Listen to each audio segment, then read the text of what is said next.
On the morning of May 24, 2014, Dr. Andreas Kalker spoke at the Autism One conference in Chicago. His talk was preceded by Carrie Rivera's presentation, which ended in a rather emotional and most definitely positive manner.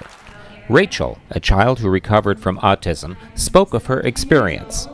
I've done biomed most of my life, 9 years, and then we started CD. And in December 2013, my mom told me that I was recovered. I have a normal life. I have friends at school, and I'm doing well and getting good grades. And I hang out with my friends, and we have fun together. Andreas was emotionally impacted from actually seeing the results of the CD Autism team in person. Our next presenter is a biophysicist known around the world by doctors and scientists as a man who asks the questions that no one else dares to ask. And not only does he ask the questions that no one else dares to ask, but he's answering them as well. He's the lead researcher in chlorine dioxide, and he is the creator of the parasite protocol that has literally revolutionized autism biomed and has helped spark the movement that led to these 133 children losing their diagnosis of autism. I would like to present to you Dr. Andreas Kalker.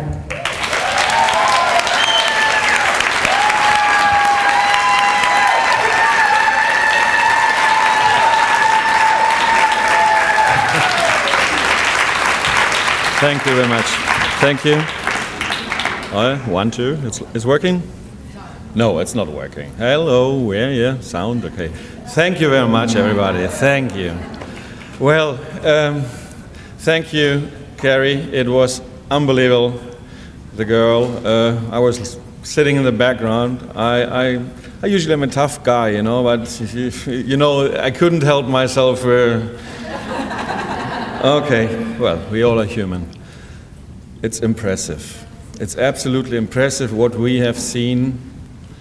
And this is not a question of science, it's not a question, it's a question of heart. And I would like to tell this little story for all these that don't know, but obviously most of you know that autism obviously is curable. I should do this speak before you, because, and that's what it is. Autism is, that's all wrong statements, the misconceptions, you know. And when we started all that, it was in the beginning something we found out by chance, you know. It is, I was a family member who was affected it, and so I'm not a medical doctor, I'm a simple IMSD researcher, and but I'm based all myself and all what I'm doing on logic, you know. And when you have some things like, well, you have a deficiency of something, and when you make research in IMSD, if there's a deficiency, something or someone has to eat it. That was my basic idea. Say, how is it possible that we have brothers or twins in the family, and one has and the other not? They are eating the same thing and they're doing the same thing, and one has a lack of vitamin B12 and the other not. So then I went more into the medical research, and I found out that nowadays medicine is not researching at all in a scientific way. Maybe they will now call me whatever, but it's just a fact. Because we have to go to the roots. We cannot say we have this and this and just put a little substance on that is symptomatic. So this is not only for autism, this is for all the illnesses we have. And there are so many illnesses, so many, and I'm going into the ground because I've been one of these uncomfortable boys, you know, where all the professors said, Kalker, out, no more questions, you know. Well, fact is, autism is curable. We saw the girl. There are 133 children, or even more, because some maybe have not reported back, and only 3 with total remission. I call it a vaccinarial parasitosis. Sorry, I'm really still in motion from what I saw before. And it is located in the digestive system. So I say it's directly related to vaccines. Why? If the vaccines would be the reason for the autism, all kids would have. Well, that's maybe right. But what if is never have been tested that a kid might have parasites and the cross relationship is causing it? It has never been tested. I've been looking for all the papers ever, but I have found papers that it is related. You will see later. It's a chronic gastrointestinal intoxication located in the digestive system. So, we do that Carrie has said, a diet is important, a specific anti-helminthic protocol. And this is important to point out. The protocol I do is non-systemic. It means the drugs used are not going into the bloodstream and are not damaging the boys and girls. And there's a big difference because there are other systemic drugs and later the hair falls out. So no, I don't do it. The essential thing is the enema, the water enema with chlorine dioxide.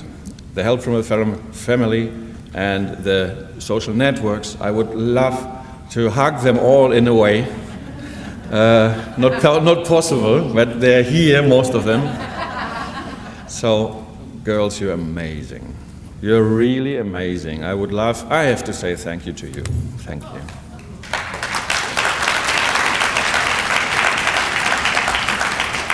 You know I have to say thank you because it has never been done before in the world. Science was a restricted area for some people that are lab rats and they have not even the possibility to go out.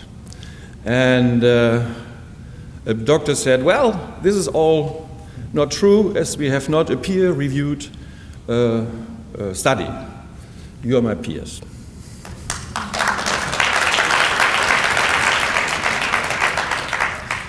I made a simple discovery that is a mucosity resistant to water, I will say now. And the Bologna University said they call it pseudoparasites, inflammatory mucus plugs mixed with mucosal lining and food remnants. Nice typical answer. Where's the proof? I have to prove that this is one thing, but they have to prove the same. So there's no proof at all because that's just their opinion. Because who or what is causing it? Well, if we go into the detail, we can see this proof or this mucus with a species that seems to be a parasite inside, but it goes longer. We saw the mucosity that, let's say this fruit fiber, the stool tests are usually negative. Many moms and dads come, and can we do a stool test? And don't waste the money. We did one of you did a fantastic study on that. The ELISA test is negative too. Parasitologists have no answer yet, and there's a lack of scientific evidence, and that's a fact. But there is a smoking gun. If it is just a mucus, I ask myself how mucus is able to create ova. Self-evident logic. And this is not the only case because we have tons of that. So it might be a mucus lining, yes, of course, but then this mucus lining is alive because it can put eggs. I'm not a specialist on that. I'm a biophysicist, but I'm just a specialist on logic. And if something is, it is or it isn't. So I made a research, and this is a photograph of my lab inside. If you see these clearly, you can see clear a chain of ova of unknown species yet. I would be very thankful if any university would like to listen to me in a way. I'm a dissident, I know. But I would like to do it together with Dr. Wakefield. Together, you know. So we have two. Now we have symptoms related to parasites. We have constipation, diarrhea, abdominal pain, cramps, cold, allergies, skitching, leaky gut, and hemorrhoids. I'm speaking about parasites and nothing else. And I was looking, researching. Many people ask, how did you come to this conclusion? And say, okay, parasites do affect the central nervous system. They do. They cause anger, irritability, depression, ovarian, confused thinking, anxiety, obsession, and bipolar syndrome. So next time on full moon, don't shout on somebody who's driving. He just has parasites. Sleep disorders, insomnia, bruxism. This is a very good thing, but if somebody is grinding teeth, it's a 99.9% pinworm. Bedwetting, drooling when sleeping, sleep disorders, and awakenings during the night. This is a sleep disorder caused by parasites. Growth problems. We know that too, because a lack of physical and intellectual growth adequate for the age. Obsession and compulsion for sweets. We know that too. Weight gain or loss, or inability to lose weight or gain weight. Another problem is muscle and joint problems. Muscle spasms, numbness in hands and feet, pain, coronary arrhythmias, cutaneous hypersensitivity, and auditory hypersensitivity. We know that from the kids. In the beginning, many of the kids go like that. And I think this is might be directly related to the speech issue. I'm working on that, and I hope next year to surprise you. Questions. Are the symptoms in common with autism and parasites? Yes, because they have the same origin, parasites. This is how I came to the same conclusion. And this is what we can see. We can see it rarely in colonics. Why? If the doctors say, well, I'm making colonics camera and I never see them, because before you do that, usually you wash out the colon. So the colon is clean. You will not see them easily because they're already gone. I have a photograph from a mom. This was a pre-autistic baby. She shot this photograph. He developed normally, and later he went into regression. And she went with this photo to the doctor, and this is a very interesting thing. If you can see, for example, here, you see this line here? It's a diagonal line over the belly. The doctor couldn't say it. I would say it is a worm. He was not autistic till they did the vaccines. Facts. The protocol has done the 133 children, and we are only using medications used to kill helminths. I'm not using antibiotics at all. So if the mucus would be a bacterial issue, it would not die.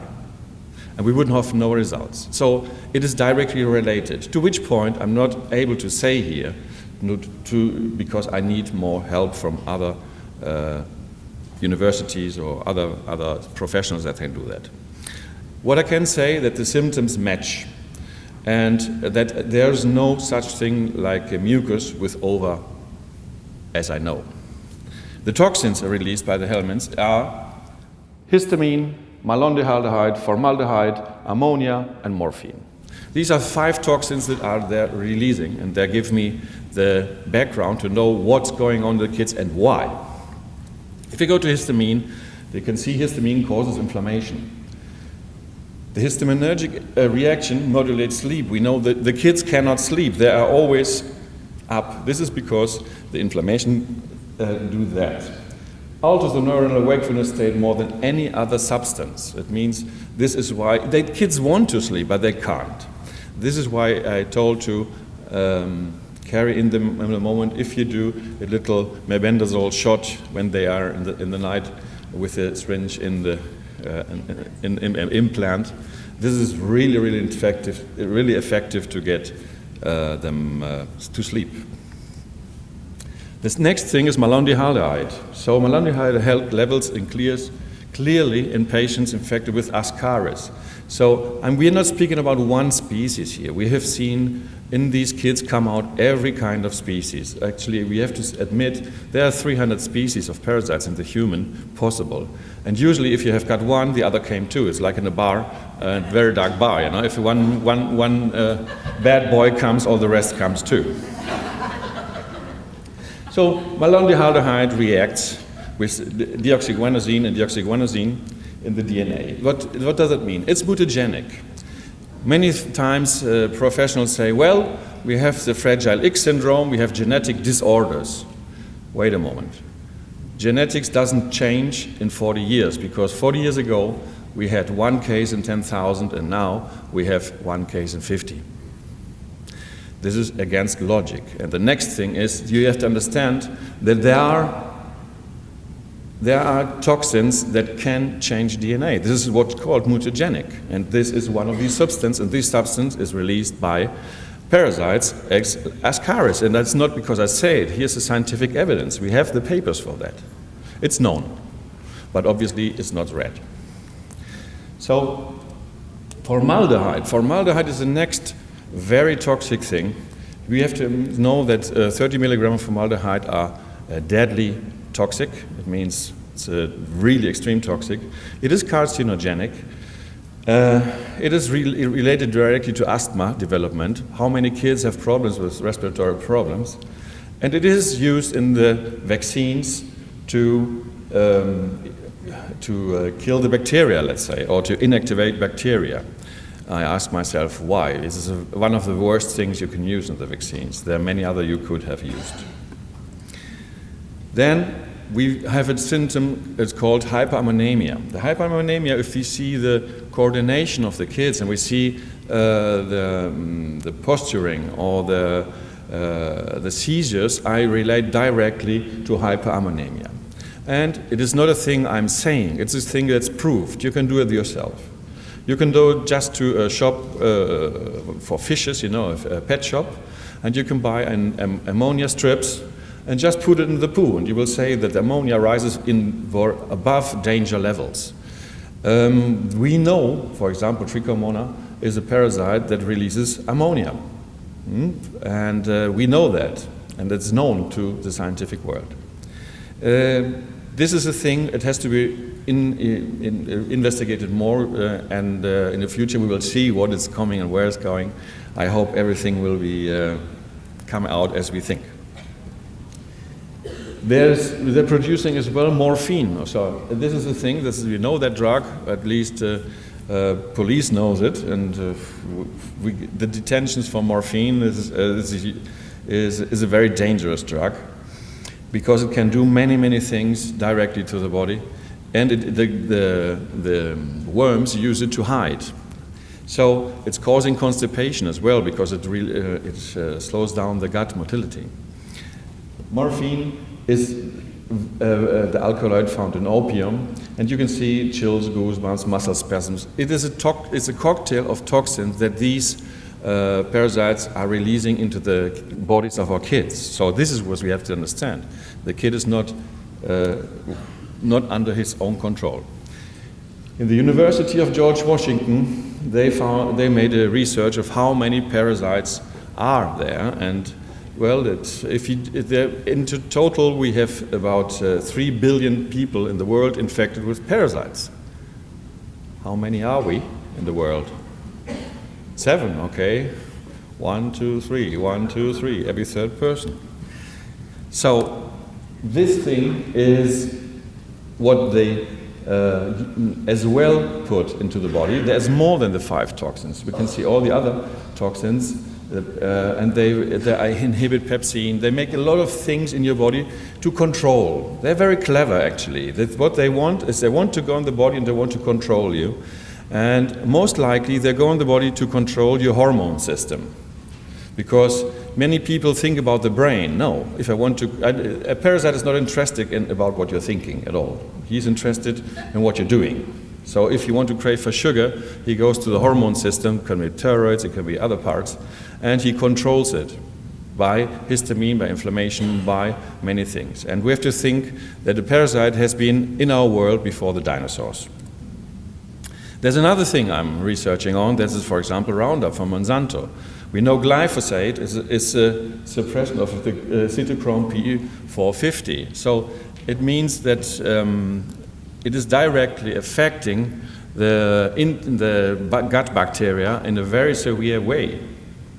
So this is why the GMO food is, under my aspect, very dangerous. So it is apart from what we don't know what the GMO can do itself, but it is full of glyphosate, and glyphosate has been found in mother milk. The World Health Organization, they know that, and they say that the 2 billion people are infected. But till now, I did not hear one single alarm of epidemia. They make an epidemic of a flu, what is much less important than that. Actually, we have to admit that they cause chronic illnesses, and chronic illnesses is a very lucrative business for the industry. Many times we can see as well the gluten intolerance. It means, how is it possible that we have celiac kids under them? And then I was looking forward in the books how a mice can get intolerant to gluten. And this is a very interesting thing, because the little larva, a roundworm, let's say the baby form of the Ascaris, is injected into the mice, and after 12 days, the mice cannot eat grain anymore. So we know that in the laboratories, we know that. And so there's a direct relationship in between the parasites and the celiakia. Actually, I have many people that have been on the protocol, and after doing the protocol, even they're not autistic, they could eat everything again, especially. I had many people that had allergies after the protocol that was gone. I had even people with diabetes type 1. I remember one woman with a diabetes value of 500, and after doing the protocol, and with CD, with everything, she came back to a seminar I gave and hugged me and said, "Hey, Andreas, I'm on 100. I have no diabetes anymore," basically. And she had it for 20 years. We have to understand one important thing. What is the enteric system? Well, we have several types of brains. It's called the second brain. It's full of neurotransmitters, and we have hundreds of millions of neurons in our brain. Somebody has been jealous. Where do you feel it? We feel it here, we feel it here. We feel it here. Obviously, this is where the emotions are. All the emotions are in the enteric system, because 90% of the serotonin is produced there, and 50% of the dopamine too. So there are more than 30 neurotransmitters transmitting these emotional brain. So our emotional brain is here, our rational brain is here, and I even can add another brain to it. The heart has neurotransmitters too. It has less neurotransmitter, it's a scientific fact. But it has a very high magnetic force field. So this is intentional brain. I say we have 3 brains, or maybe, well, men have maybe 4. But to be honest, the 4th eliminates all of them. Well, let's go back to the 3, okay? So we have the rational brain, emotional brain, and intentional brain. And this is something we can feel. We all can feel. If you feel that, and there's a person, you connect directly, because the intention is a true one, is not a true one. You feel the intentions of the other persons if all these brains are in synchronicity. Andrew Wakefield has discovered the link before me, that there's a link in the autistic colitis, sorry, my English is not the best, is caused vaccines to the children. And he is completely right, but he was unfairly attacked and branded as a fraud. I would like to know him one day. I hope we can have a beer together. And there are many surveys on vaccinated and non-vaccinated kids that prove that there's a big difference, not only about autism, it's about many other illnesses like asthma and so on. There's one single thing I do not understand. When I had my last kid, and time ago, and the pediatrician said, don't give shrimps till he's not 8 months old because of so-and-so substance. But they wanted just born, they wanted to inject him a vaccine about hepatitis. And I said, wait a moment, my baby has no sexual relationships and no blood transfer. So I thankfully put that, and we had no problems, thank God. So there are studies about allergies. This is what, you can see the lines, what the vaccination to non-vaccination is doing, and this is a study. But we have to say we are fighting against a very big lobby. Well, I'm not fighting against anything. I'm for something better. This is just a fact, that's a data. And they're poisoning our kids. I have to say, I can understand that somebody with 80 years is dying from whatever illness, but I cannot admit that they're poisoning our kids. It has to be stopped.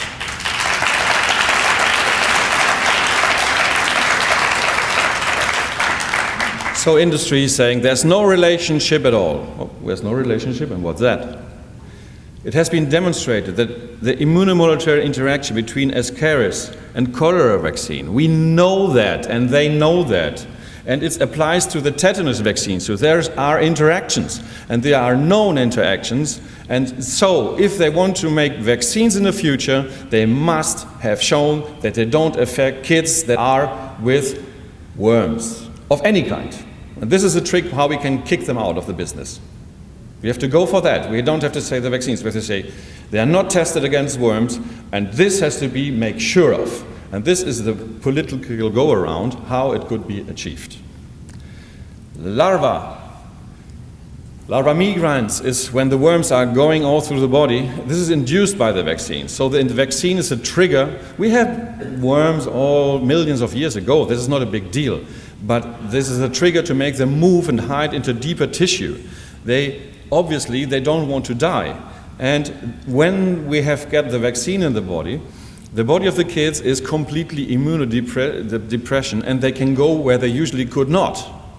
They can go hide into deeper tissue where they would never go the other way, and it's because there's no resistance.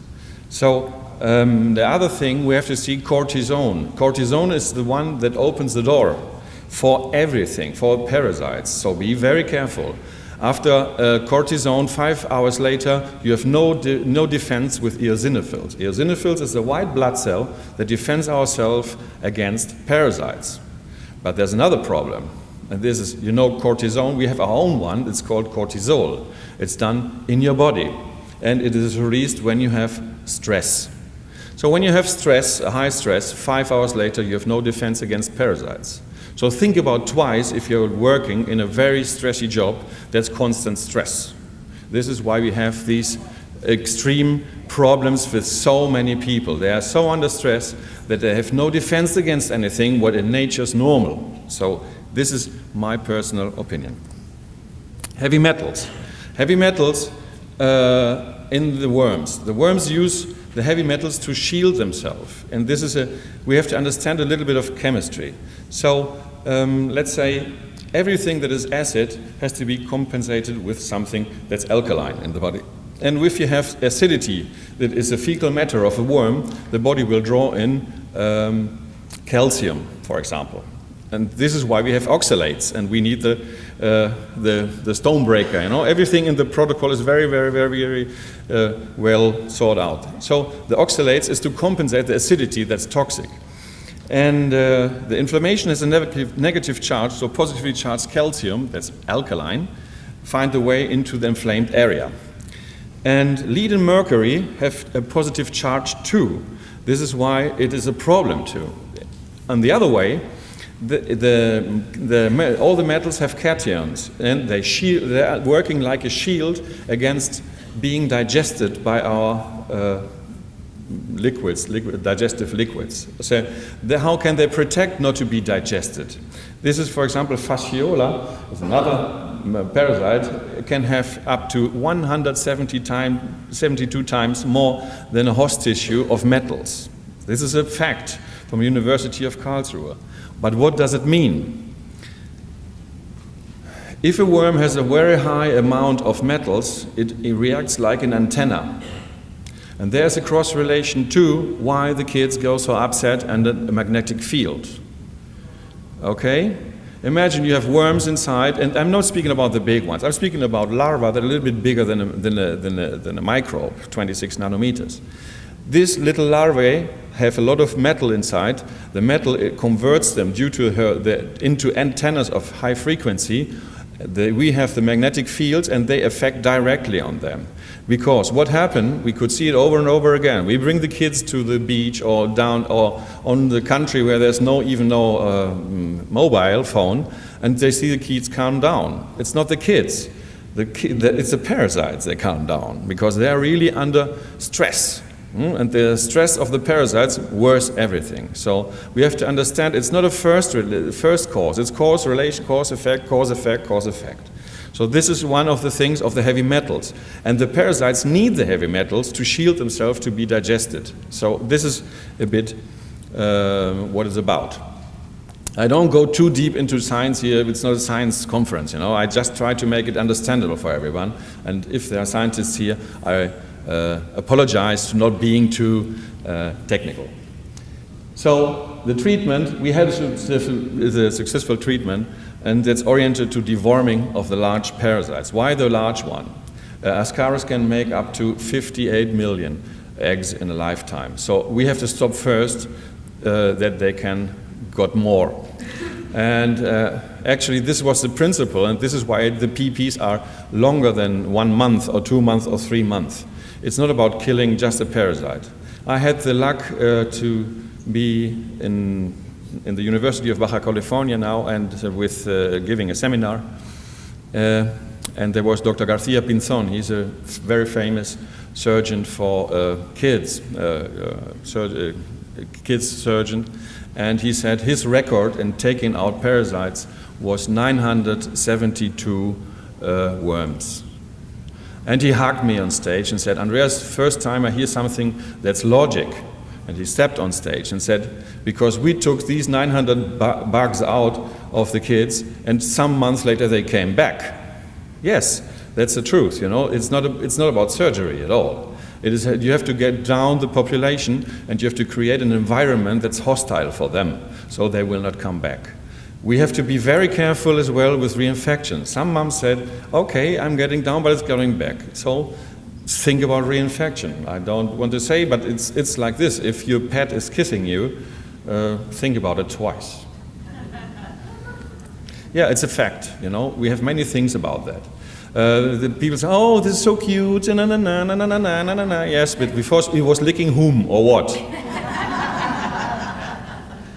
Now I will do for the professionals here, I will do a little 2-page thing. So chlorine dioxide is one of the few exceptional molecules in mineral chemistry that does not fulfill the octet rule. And this is important because chlorine dioxide molecule is forced to do an odd number of electrons, 33, to exchange 7 electrons between oxygen and chlorine.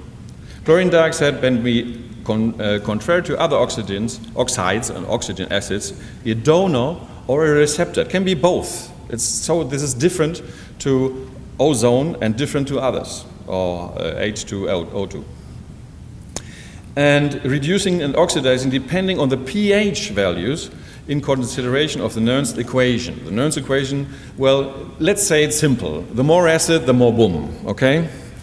And the Nernst equation is used to calculate the reduction potential beyond standard conditions. It means the chlorine dioxide goes to acid parts, and there where it releases the oxygen and decaying to salt and oxygen, nothing else. The chlorine dioxide, and now my hypothesis. Chlorine dioxide also shows the phenomenon of resonance. It was assumed that a normal covalent bond shares 2 electrons from each atom in accordance with the spectroscope, but most of the paramagnetic properties of the element which is taken into account. The oxygen molecular structure contains a covalent single bond and 2 of the 3 electron bonds. They're responsible by changing the angular spin and momentum for their paramagnetic properties, and this is overlooked always. They don't fix on that. Non-parity and spin resonance change with paramagnetic property at the time of the burst, that means the explosion. Thus, the mitochondrial oxidative polarization changes. And this is why it heals. The mitochondrial polarization change. This is for the pros here. If you make up this in your mind, you will say, wow, because it is. And this change itself, energy is released, which in turn activates other mechanisms, such as apoptosis in cancer cells for the resumption of the cell activity. ClO2 is a solution with its antiseptic body function. It means it creates an area free of pathogens, of viruses, virus, bacteria, preserved fungi, and so on. And it does not heal itself. I never stated that.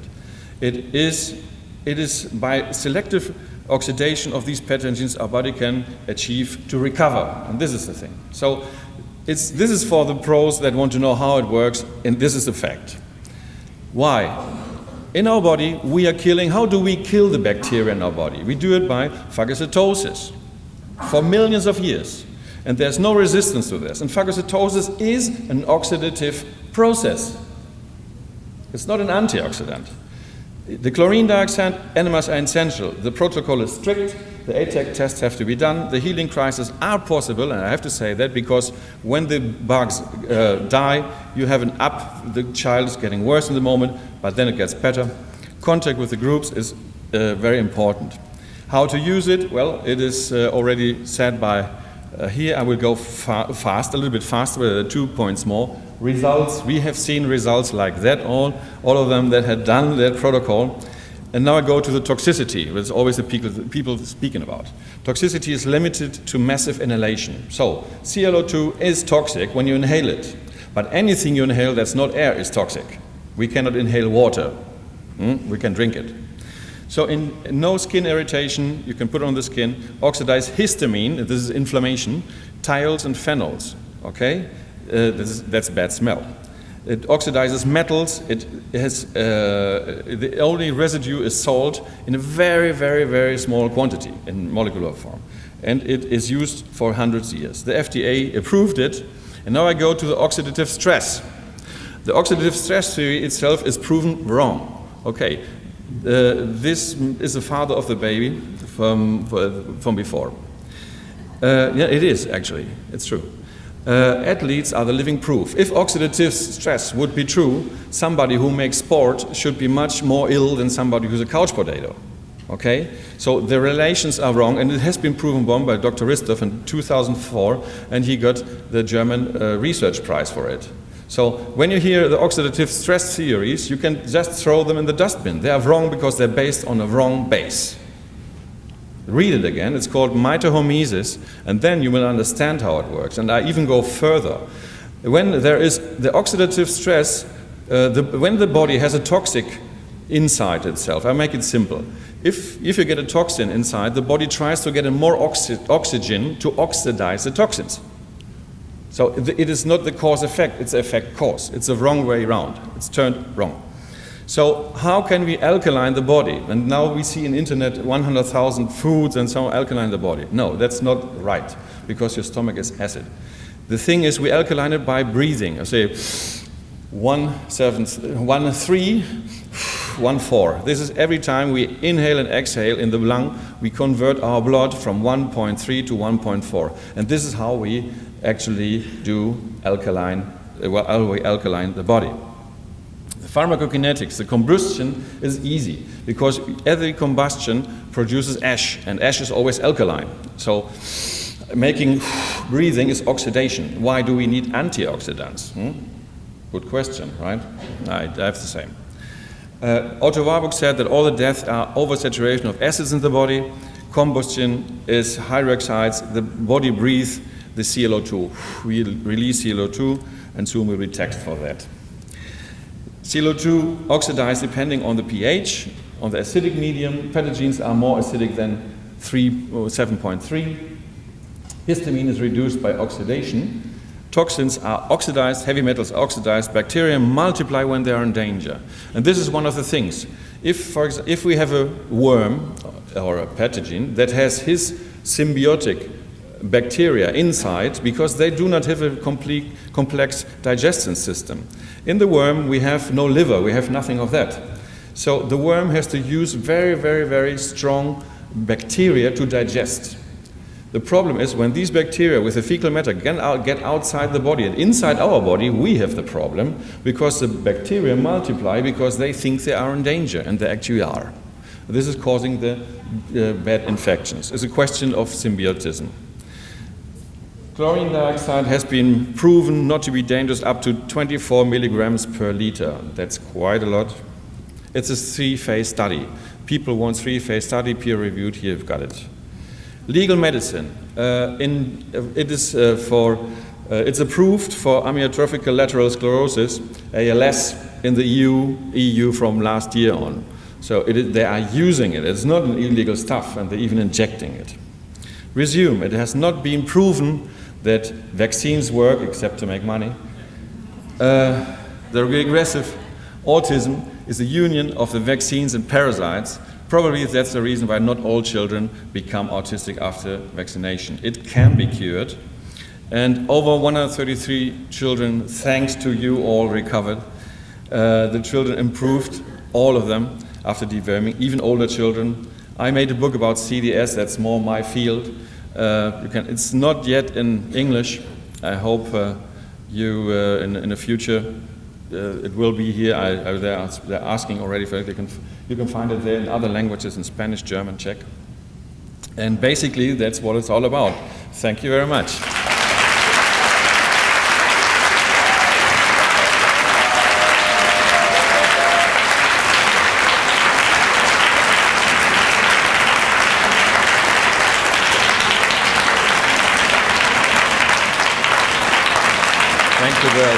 Thank you, girls. You're amazing. You're amazing.